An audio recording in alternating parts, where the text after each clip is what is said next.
నడిపించును. దేవుడే వారి కనుల నుండి ప్రతి బాష్ప బిందువును తుడిచివేయును. దేవుడే వారి కనుల నుండి ప్రతి బాష్ప బిందువును తుడిచివేయును. వాస్తవానికి సార్వత్రిక సంఘ వాగ్దానాలు మొదటి వాగ్దానం గురించి ఒక 3 వారాలు, రెండో వాగ్దానం గురించి కొన్ని 3 వారాలు, చివరి వాగ్దానం గురించి ఒకసారి ధ్యానించేవారు.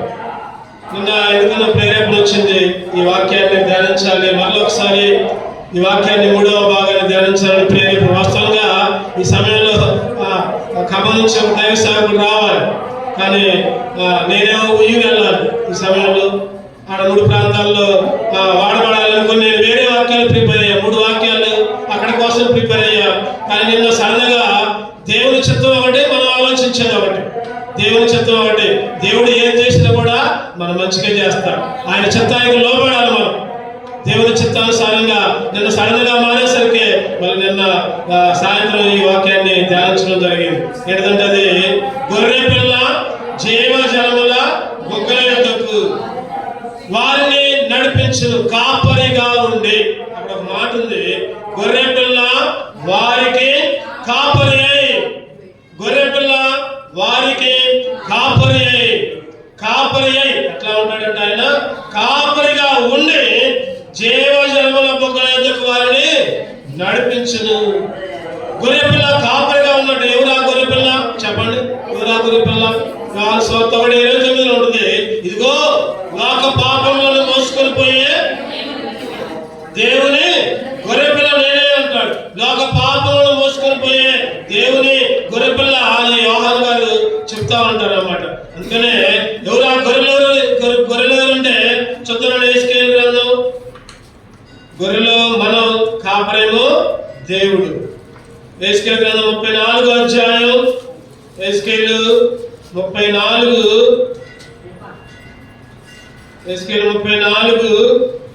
31 చదవండి. నా గొర్రెలను నేను మేపుచున్న గొర్రెలకు మీరు మనుష్యులు, నేను మీ దేవుడును, ఇదే ప్రభువైన యెహోవా. ఆయన కాపరేమో దేవుడు అంట, గొర్రెలేమో మనుషులైనా మనం. గొర్రెలు అంటే మనమే, మనుషులే గొర్రెలు. మరి కాపరి అంటే దేవుడే ఆ కాపరి, దేవుడే ఆ కాపరి. అందుకనే మనుషులందరూ కూడా త్రోవ తప్పి, యెషయా గ్రంథం 53:6 ఉంటుంది. చదవండి యెషయా గ్రంథం. మనమందరము గొర్రెల వలె త్రోవ తప్పితిమి. మనమందరము గొర్రెల వలె త్రోవ తప్పాం. గొర్రెలుగా ఉన్నాం మనం, త్రోవ తప్పాం. మనుషులే గొర్రెలు. కాపరి దేవుడు. కాపరి అంటే దేవుడు. ఆయన లోక పాపాలను మోసుకొని పోయే ఒక గొర్రె పిల్లగా వచ్చాడు. ఆయన రక్తంలో మన ప్రతి పాపాన్ని కడిగాడు, శుద్ధి చేశాడు. కాపరిగా ఉండి దేవుడు మన పట్ల ఎన్నో కార్యాలు చేశాడు. ఈరోజు దేవుడిని ఆరాధించాలి. ప్రభువా, నువ్వు గొర్రె పిల్ల కాపరిగా ఉండి మమ్మల్ని జీవజలముల బుగ్గల దగ్గరికి నడిపించావు. అంతేకాకుండా అప్పుడు ఇంకో మాట ఉంది, ప్రతి బాష్ప బిందువు తుడిచివేశావు. ఈ గొర్రె పిల్ల కాపరిగా ఉండి ఈ లోకానికి వచ్చింది.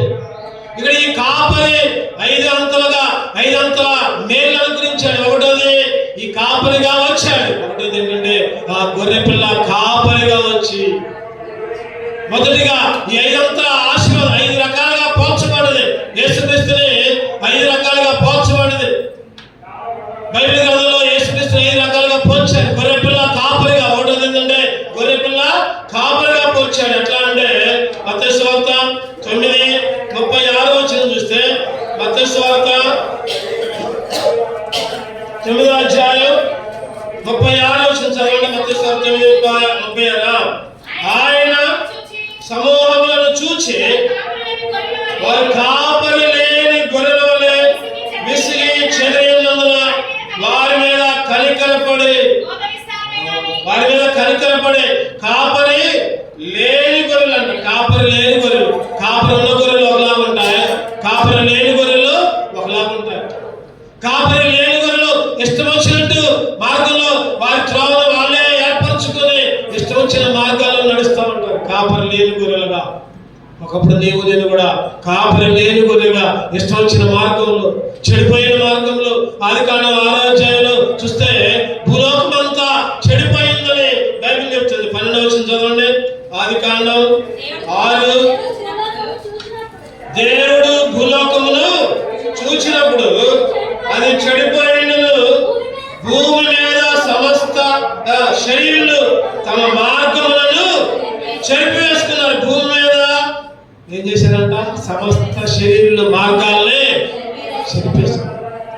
ఎందుకంటే కాపరి లేడు కాబట్టి, మనం పోషించేవాడు లేడు కాబట్టి, నడిపించేవాడు లేడు కాబట్టి, అందుకనే ఆయన మొదటిగా గొర్రె పిల్ల కాపరిగా వచ్చాడు.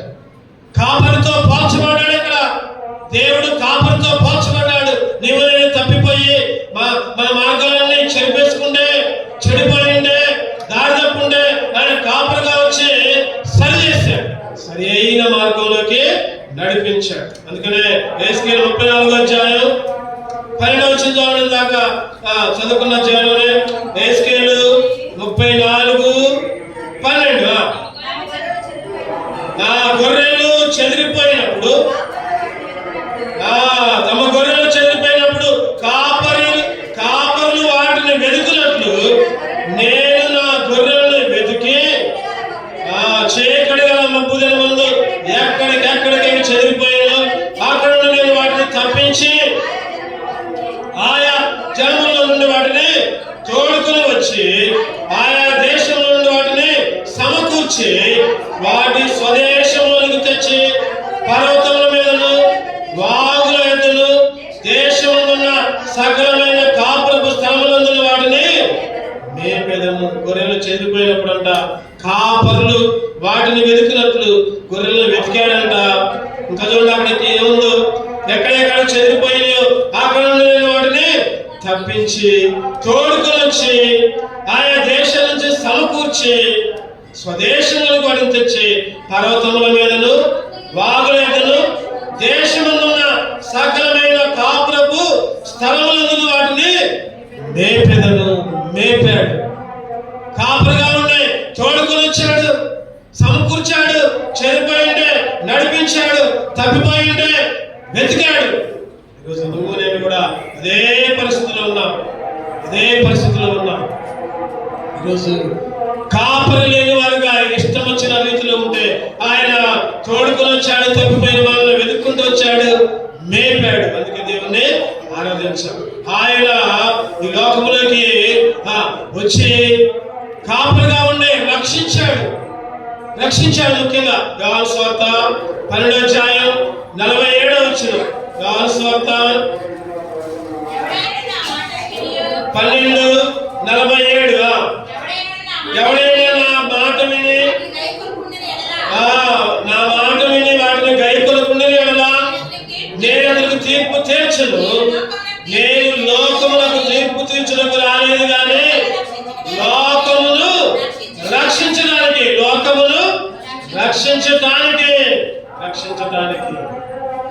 ఈరోజు నిన్ను కూడా రక్షించడానికి దేవుడి లోకానికి వచ్చాడు. అందుకే కాపరిలాగా వచ్చాడు. అవసరమైతే రక్షించడానికి ప్రాణం కూడా పెట్టడానికి వీలు కాదు. అందుకని యోహాను సువార్త 10వ అధ్యాయం 11వ వచనం, నేను గొర్రెలకు మంచి కాపరి గొర్రెల కొరకు తన ప్రాణం పెట్టాడు. కాపరిలాగా వచ్చి ప్రాణం పెట్టాడు. ఎక్కడికెక్కడికో తప్పిపోయాం. ఏ మార్గాలను సరి చేసుకోకుండా సమస్త శరీరాలు కూడా దారి తప్పినట్లు నువ్వు నేను కూడా దారి తప్పి చెడిపోయింటే వెతుక్కుంటూ తప్పిపోయిన వాళ్ళని వెతుక్కుంటూ వచ్చి రక్షించి ప్రాణం పెట్టాడు. అది గొప్ప సార్. ప్రాణం పెట్టిన కాపరిగా ఇంకా ఏం చేస్తారండి కాపరి? యెషయా గ్రంథం 40వ అధ్యాయం 11వ వచనం. యెషయా గ్రంథం 40:11 గొర్రెల కాపరి వలె ఆయన తన మందను మేపును, తన బాహువుతో గొర్రె పిల్లలను కూర్చి రొమ్మున ఆనించుకుని మోయును. పాలిచ్చువాడిని ఆయన మెల్లగా నడిపించిన కాపరిలాగా ఉండి మేపాడు. ఒకటోది ఏంటంటే మేపాడు. ఇంకేం చేశాడంటే రొమ్మున ఆనించుకున్నాడు. తర్వాత ఇంకా మోసాడు.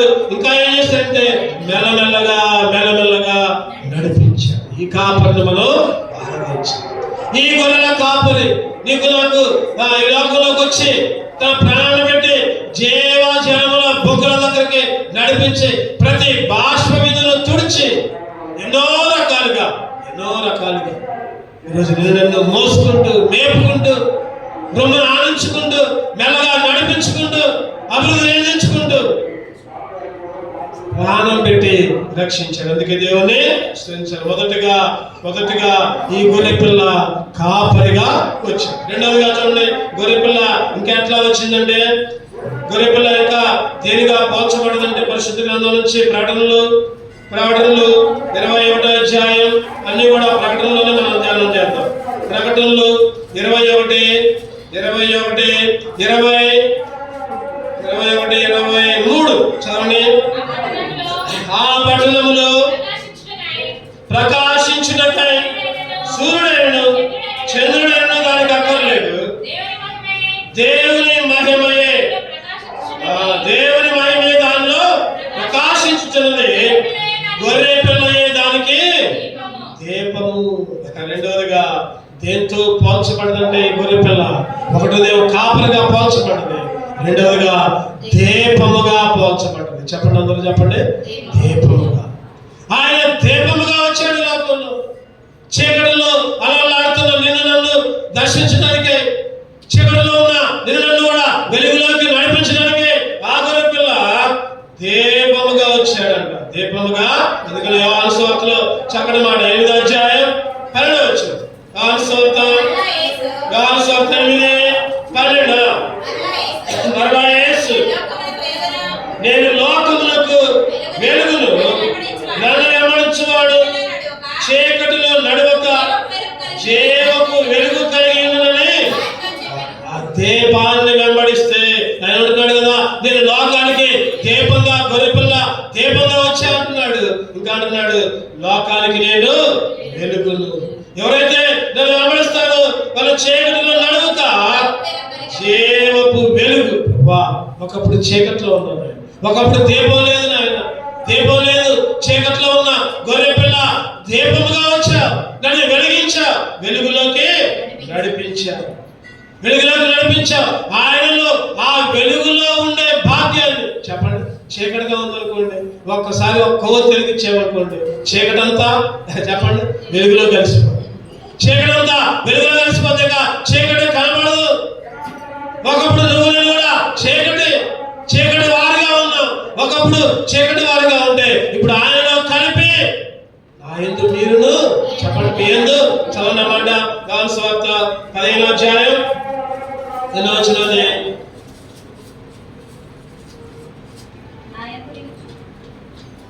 నాలుగో వచనం. నా యందు నిలిచియుండి మీ యందు నేను నిలిచియుండును, తీగ ద్రాక్షలో నిలిచింటేనే గాని తనంతలో తానే ఎలాగూ ఫలింపదు, అలాగే నా యందు నిలిచింటేనే కానీ మీరు ఫలింపరు. 3వ వచనం కూడా, నేను మీతో చెప్పిన మాటను బట్టి మీరు ఇప్పుడు పవిత్రులై ఉన్నారు. 2వ వచనం, నాలో ఫలింపని ప్రతి తీగ మరెక్కువగా ఫలింపాలని పనికిరాని తీగల్ని. ఈరోజు పనికిరాని చీకటి అంతా తీసేశారు. పనికిరాని చీకటి, పనికిరాని ఆత్మ, పనికిరాని లోకం, పనికిరాని మాయ అంతా తీసివేసి ఆయనలో కలుపుకొని వెలుగులో నివసించే భాగ్యాన్ని, ఆయనలో ఫలించే భాగ్యాన్ని. ఒకప్పుడు నువ్వు నేను చీకటిలో, మరణాంధకారపు లోయలు, మరణ ఛాయలు. మత్తయి సువార్త 4వ అధ్యాయం 6వ వచనం ప్రకారం, మత్తయి సువార్త 4:16వ వచనం ప్రకారం, చివరిలో ఉంటుంది, గలిలయలో చీకటిలో కూర్చుని ప్రజలకు గొప్ప వెలుగు, మరణ ప్రదేశంలో మరణ ఛాయలు కూర్చునే వారికి వెలుగు ఉదయించిన. వెలుగుగా వచ్చాడు. చీకట్లో ఉన్నాం, మరణ ఛాయలో ఉన్నాం, దారి తప్పున్నాం.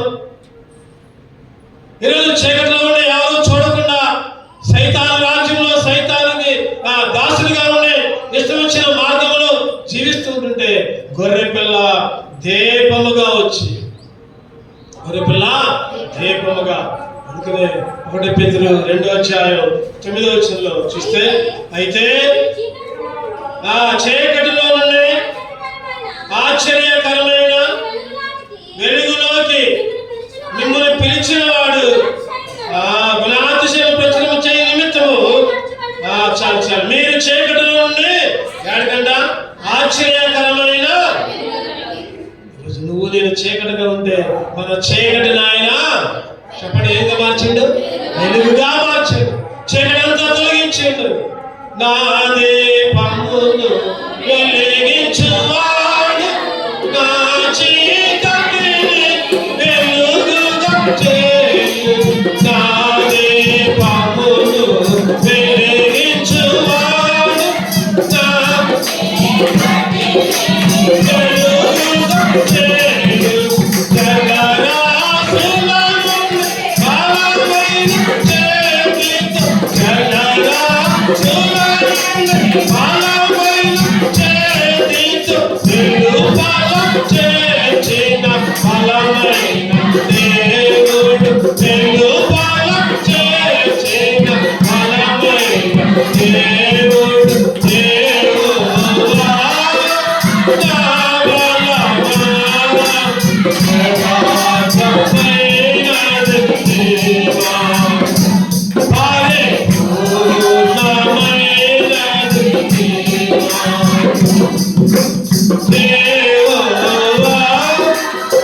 దేవుడు మనలో ఉన్న చీకటినంతా తీసివేసి వెలుగుగా. గొర్రె పిల్ల ఎట్లా వచ్చిందంటే వెలుగుగా. యోహాను 1:9 ప్రకారం, యోహాను సువార్త 1:9 చదవండి. నిజమైన వెలుగు ఉండదు, అది లోకంలోనికి వచ్చును, ప్రతి మనిషిని నిజమైన వెలుగులా ఈ లోకంలో వెలుగుగా వచ్చామని అనుకుంటున్నారు, కానీ వాళ్ళే చీకట్లో ఉన్నారు. వాళ్ళే చీకట్లో ఉండి మేమే వెలుగు అని ప్రచురిస్తూ ఉంటున్నారు, ప్రకటిస్తూ ఉంటున్నారు. కానీ అది వెలుగు కాదు, అది ఆరిపోయిన దీపంగా ఉంది. కానీ ఈ గొర్రె పిల్ల అయితే దీపముగా వచ్చి నిన్ను వెలిగించింది. అందుకే దేవుణ్ణి స్తుతించాలి, ఆరాధించాలి. 3గా చూద్దానండి. 3గా ప్రకటనలు 21 ప్రకటనలు 22 దానిలో ఏ దేవాలయం నాకు కనబడలేదు. సర్వాధికారి అయిన దేవుడు ప్రభువును గొర్రె పిల్లయు దానికి దేవాలయమై. గొర్రె పిల్ల అంట దేవాలయం అంట. 3వది ఏంటంటే గొర్రె పిల్ల దేవాలయం. 1వది చెప్పండి, గొర్రె పిల్ల కాపరిగా వచ్చాడు. దారి తప్పిన మనల్ని మోసుకుంటూ మేపుకుంటూ తప్పిపోయిన మనల్ని వెతుక్కుంటూ మెల్లమెల్లగా నడిపించుకుంటూ రొమ్మును ఆనించుకుంటూ ఎన్నో విషయాల్లో పర్వతాల మీద లేదా మంచి మంచి ప్రదేశాల్లో మేపుకుంటూ వచ్చాడు. 2వదిగా గొర్రె పిల్ల దీపముగా వచ్చి వెలిగించుకుంటూ వచ్చాడు. వెలిగించాడు, నిజమైన వెలుగుగా నిన్ను వెలిగించాడు. చీకటిలో ఉన్న మనల్ని ఆశ్చర్యకరమైన వెలుగులోకి. 3వదిగా గొర్రె పిల్ల అంట దేవాలయమై. గొర్రె పిల్ల దేవాలయం. యేసుక్రీస్తు అంటున్నాడు కదా, నేనే దేవాలయం. ఈ దేవాలయాన్ని చెప్పండి 3 రోజుల్లో పడగొట్టి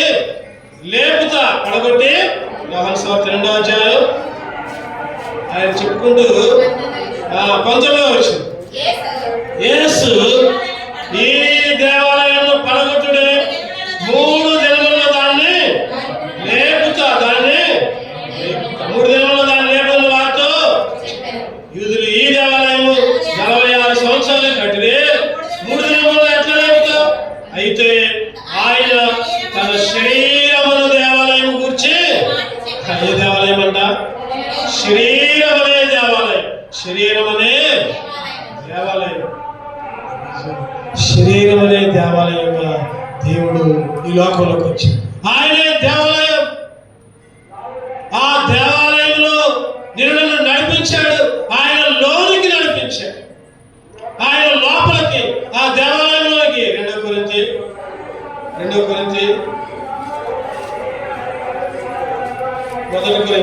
చూద్దామండి. 1 కొరింథీ 3వ అధ్యాయం 1 కొరింథీ 3వ అధ్యాయం 16 వచ్చిన 1 కొరింథీకి రాసిన పత్రిక 3:16 మీరు దేవుని ఆలయమై ఉన్నారని, దేవుని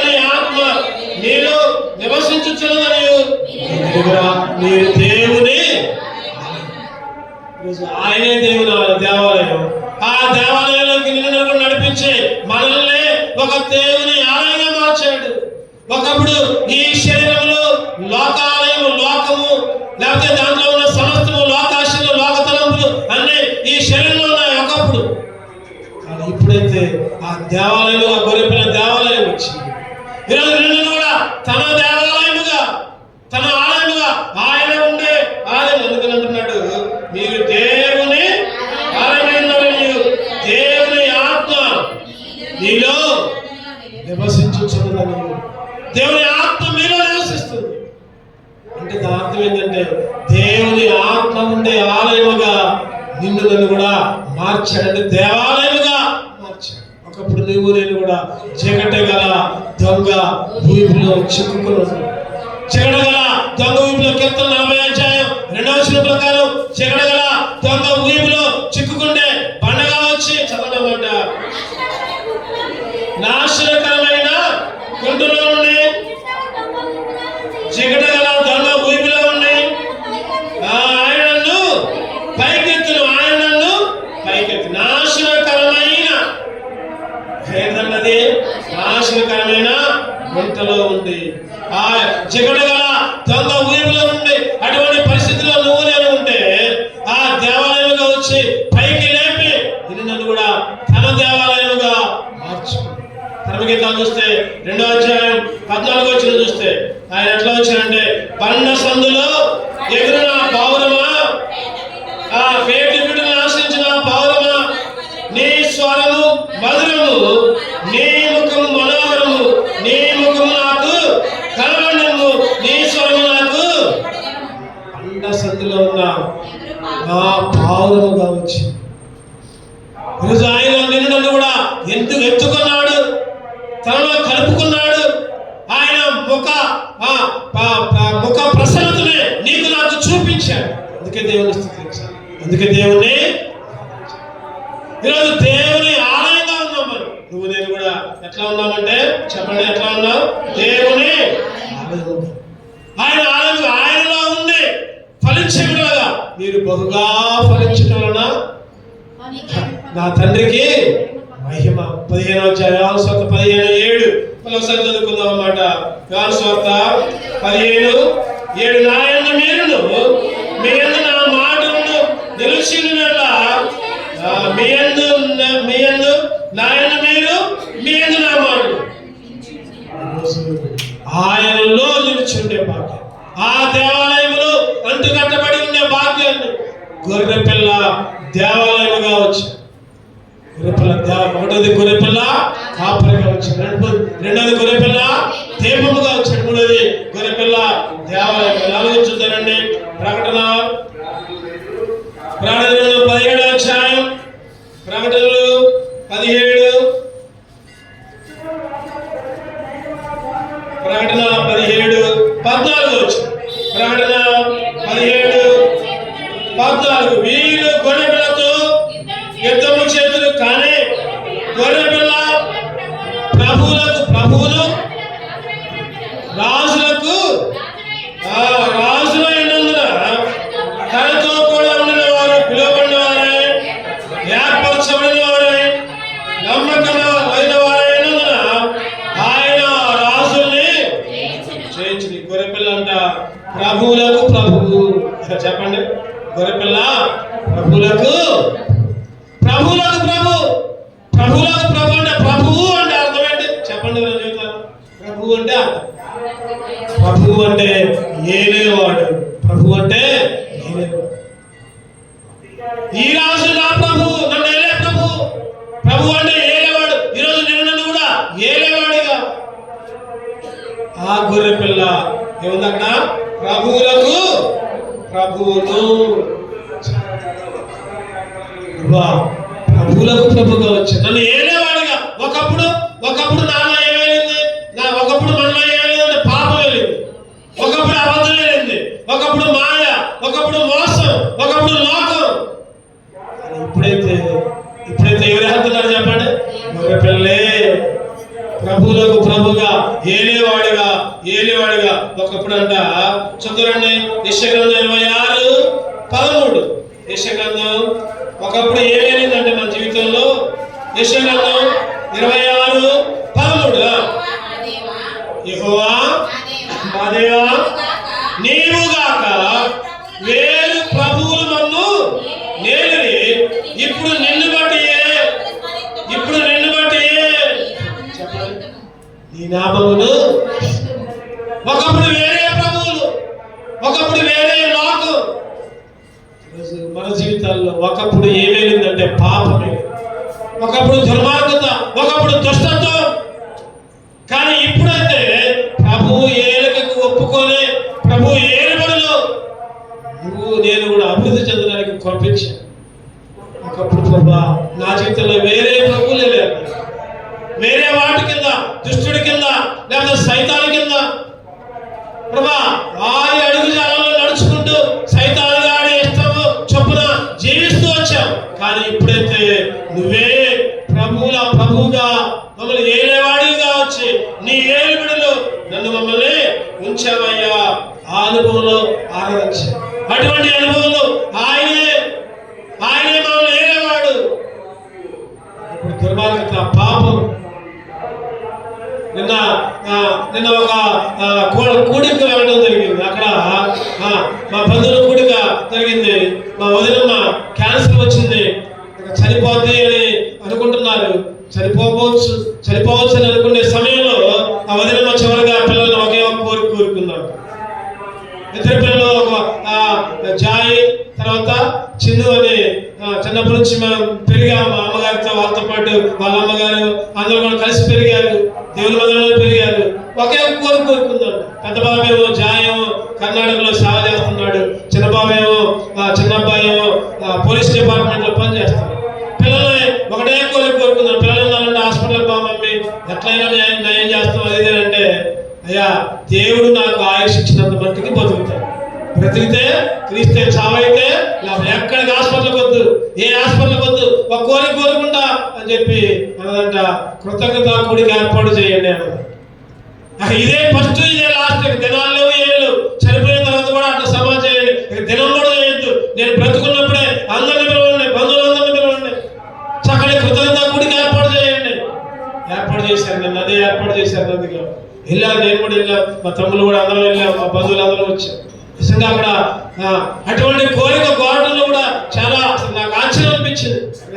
చనిపోయిన తర్వాత అందరూ తినాలని, అయ్యని ఇయ్యని లోక ఆచారాలు చేస్తున్నారు. చక్కటి కోరుకుంది మా వదిన అనుకొని చాలా సంతోషపడ్డాడు. ఆ చిన్న కుమారుడు సాక్ష్యం చెప్పుకుంటూ ఇప్పుడు పోలీస్ డిపార్ట్మెంట్ లో ఉన్నాడు.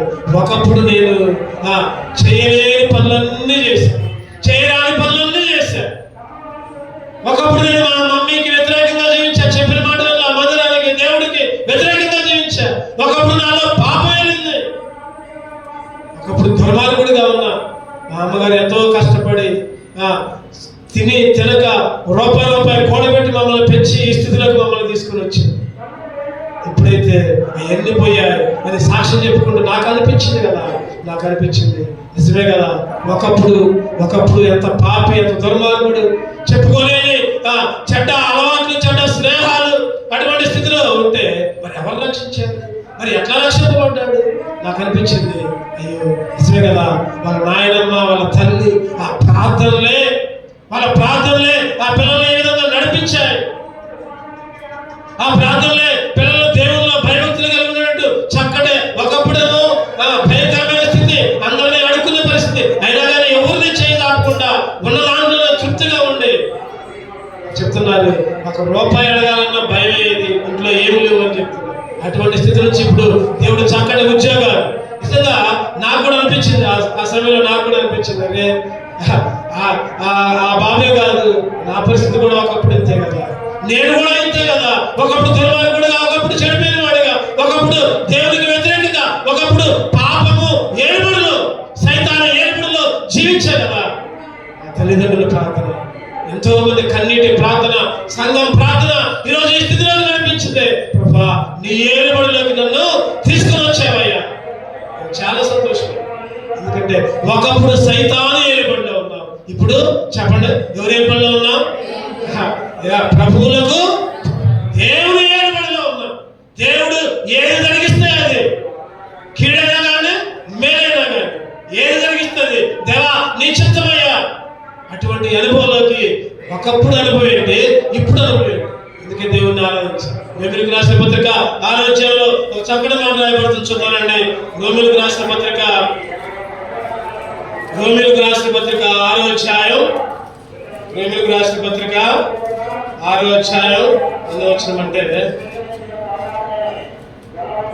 12వ వచనం. రోమిలకు రాసిన పత్రిక 6:12. కాబట్టి శరీర దురాశలకు లోబడినట్లుగా చావునకు లోనైన మీ శరీరమందు పాపములను యాలనీయకుడే. ఏమనీయకంట? పాపములకు దాసుగా ఉండదు. పాపములు యాలనీయకుడే.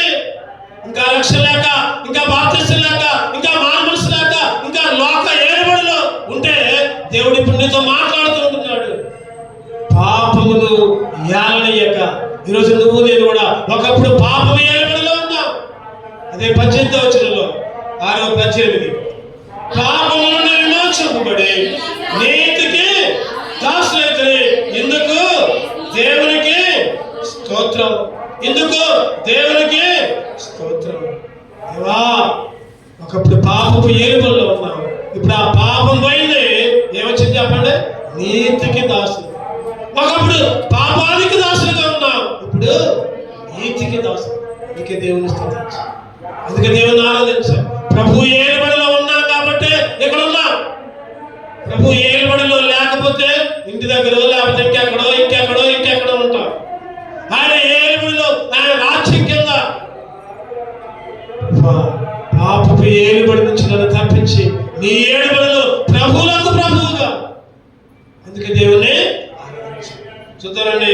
కీర్తనలు 119, 133 వచనం దావీదు గారు రాసుకుంటూ, కీర్తనలు 119, 133. నీ వాక్యము బట్టి నా అడుగులను స్థిరపరచు, ఏ పాపములు నన్ను. ఒకప్పుడు దావీదు గారికి పాపం ఏలింది అంటున్నాడు కదా, ప్రభువా నా అడుగులు స్థిరపరచాయా, నా అడుగులు స్థిరపరచు, ఏ పాపములు నన్ను యాలనీయకు. ఈరోజు ఏ పాపమును యాలనీయకుండా దేవుని మందిరంలో చేరి ఆ ప్రభు యొక్క ఏలుబడిలో వచ్చాం. అందుకే దేవునికి స్తోత్రం, అందుకే దేవుని ఆరాధించాం. చివరిగా చూద్దానండి, ప్రకటన 17వ అధ్యాయం అదే వచనంలో కింద ప్రభువులకు ప్రభువును, తర్వాత రాజులకు రాజును, రాజులకు రాజంట. ఆ గొర్రె పిల్ల చెప్పండి, ఒకటోదేంటి చెప్పండి? గొర్రె పిల్ల కాపరిగా వచ్చింది. రెండవదిగా గొర్రె పిల్ల దీపముగా వచ్చింది. మూడవది గొర్రె పిల్ల దేవాలయముగా వచ్చింది. నాలుగవది గొర్రె పిల్ల ప్రభువులకు ప్రభువుగా ఏలుబడిలోకి తీసుకుని వచ్చింది. చివరిగా గొర్రె పిల్ల రాజులకు రాజులకు రాజు, రాజులకు రాజు. ఆయన రాజులకే రాజు. అందుకని 1 తిమోతి 6వ అధ్యాయం 15వ వచనం, శ్రీమంతుడైన వాడంట. చూద్దామండి, 1 తిమోతి 6వ అధ్యాయం 15వ వచనం. శ్రీమంతుడును అద్వితీయుడు సర్వాధిపతి యుక్త కాలమందు ఆ ప్రత్యక్షతను కనబరుచును ఆ సర్వాధిపతి రాజులకు రాజును, ప్రభువులకు ప్రభువైనాడు. రాజులకు రాజు, ప్రభువులకు ప్రభువు. రాజులకు రాజు అంట, ప్రభువులకు. ఆయన శ్రీమంతుడు. మత్తయి సువార్త 2వ అధ్యాయం 2వ వచనం ప్రకారం యూదులకు రాజుగా వచ్చాడు, యూదా గోత్రపు సింహముగా వచ్చాడు. రాజులకు రాజు ఆయన. మలాకి 1వ అధ్యాయం 14వ ప్రకారం ఘనమైన మహారాజుగా. చదవండి, మలాకి ఎట్లా వచ్చింది? ఆయన ఘనమైన మహారాజు, ఘనమైన. కీర్తనలు 145 1వ వచనం ప్రకారం ఆయన ఘనమైన మహారాజుగా. చూద్దామండి, రాజు అయిన నా దేవా. దావీదు గారు ఆరాధిస్తున్నారు, రాజు అయిన నా దేవా నిన్ను నామమును నిత్యము. చూడండి దావీదు ఏమంటున్నాడంటే, రాజు అయిన నా దేవా. దావీదు రాజుగా ఆరాధించాడు. మళ్ళీ 23వ కీర్తనలోనేమో యెహోవా నా కాపరి, నాకు ఏమీ కలగదు అని ఆరాధించాడు. ఆయన రాజు, ఆయన కాపరి, ఆయన దీపం, ఆయన దేవాలయం, ఆయన ప్రభువుల ప్రభు, ఆయన ఏలేవాడు. ఈ 5 అంతల అనుభవంలో దేవుణ్ణి ఆరాధించాడు. ఆయనంట కాపరిగా వచ్చాడు, ఘనమైన మహారాజుగా. 1 పేతురు 2వ అధ్యాయం. ఆ రాజు అంట నేను కూడా రాజులైన యాజకుల గుంపులో చేర్చాడు. ఆయన రాజుగా రావడం మాత్రమే కాదు, రాజు చదవండి 1 పేతురు 2వ అధ్యాయం 9వ వచనం. అయితే మీరు చీకట్లో నుండి గుణాతిశయములను ప్రచురం చేయనిమిత్తము ఏర్పరచబడిన వంశమును, రాజులైన యాజక సమూహమును, పరిశుద్ధ జనమును, దేవుని సొత్తైన ఆ రాజుగా వచ్చి నిన్ను కూడా రాజుగా చేశాడు. అది ఘనత. ఆ ఘనమైన మహారాజు రాజుగా వచ్చాడు, నిన్ను కూడా రాజుగా చేశాడంట, యాజకులుగా చేశాడంట, పరిశుద్ధ జనముగా, దేవుని సొత్తైన. ఈ లోకాన్ని ఏడాదికి రాబోతున్నాడు ఆయన రాజుగా. ఇప్పుడు ఏలే వాళ్ళందరూ కూడా కనుమరుగైపోతారు. ఇక ఏలే వాళ్ళు ఎవరు ఉండరు. ఆయన రాజ్యం వచ్చింది. ఆ రాజ్యములో నిన్ను ఉంచే భాగ్యాన్ని, ఆ రాజ్యంలో ప్రవేశించే భాగ్యాన్ని దేవుడు నీకు నాకు అనుగ్రహించాడు. అందుకనే అనుష్ఠించాడు. ఆ రాజ్యంలో ఉంటా అనే ఒక నిరీక్షణ. 1000 ఏళ్ళు ఇలపై యేసు రాజ్యమేలును, 1000 ఏళ్ళు ఇలపై యేసు రాజ్యమేలును, ఈ లోక రాజ్యాలన్నీ ఆయన ఏలును, ఈ లోక రాజ్యాలన్నీ ఆయన ఏలును, నీతి శాంతి వార్ధిల్లును, నీతి శాంతి వార్ధిల్లును, న్యాయమే కనబడును, న్యాయమే కనబడును. యేసు రాజుగా వచ్చుచున్నాడు, భూలోకమంతా తెలుసుకుంటాడు. రావి కోటి తేజుడు, రమ్యమైన దేవుడు, రావి కోటి తేజుడు, రమ్యమైన దేవుడు, రారాజుగా వచ్చుచున్నాడు, రారాజుగా వచ్చుచున్నాడు, యేసు రాజుగా వచ్చుచున్నాడు, భూలోకమంతా. ఆయన రాజుగా. గొర్రె పిల్ల ఆ రోజైతే మౌనంగా ఉండొచ్చిందేమో, కానీ ఈసారి వచ్చినప్పుడు రాజుగా, ప్రభువులకు ప్రభువుగా, యోధాగోత్రపు సింహముగా, మేకల్ని గొర్రెల్ని వేరు చేసి, ఇదిగో నా తండ్రి చేత ఆశీర్వదించబడిన వాళ్ళారా, లోకము పుట్టినది మొదలుకొని ఏర్పడిన ఈ రాజ్యంలోకి మీరు స్వతంత్రించుకోండి, ఈ రాజ్యంలోకి వెళ్ళండి.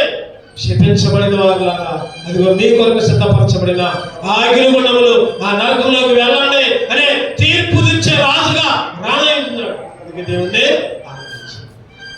గొర్రె పిల్ల చదవడం వల్ల ఒకసారి మనం మూలపాఠం చదువుకుందాం. ప్రకటన 7:17 అందరూ కలిసి చదువుకొని ఆరాధనలోకి.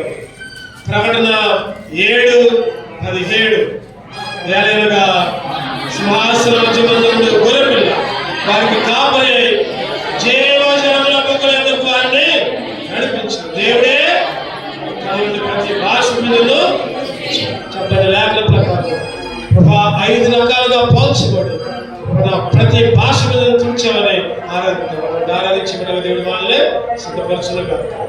2 నిలబడదాం.